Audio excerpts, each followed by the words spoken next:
पनीरची भाजी बनवून थोडासा पनीर शिल्लक राहिला होता, त्याचं काय बनवू असं विचारल्यानंतर आमच्या छोट्या मॅडमने पनीर 65ची ऑर्डर दिली. मग काय, तिच्या आवडीचं म्हटलं की या मॅडम किचनमध्येच असतात, काही ना काहीतरी मध्ये लुडबुड करायला पाहिजे असतं.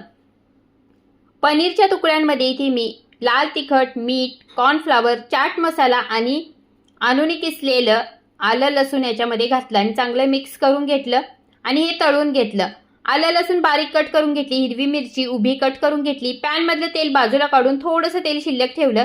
याच्यामध्ये आलं लसूण हिरवी मिरची घातली, रेड चिली सॉस, शेजवान चटणी, टोमॅटो केचप आणि चवीपुरतं थोडंसं मीठ घालून मिक्स करून घेतलं.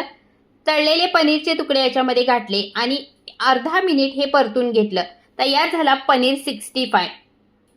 आणि आमच्या घरी एखादी रेसिपी बनली की टेस्ट करायला या मॅडम आधी सगळ्यात पुढे असतात आणि हिला आवडलं म्हणजे रेसिपी 100% चांगली झाली असं समजून जायचं.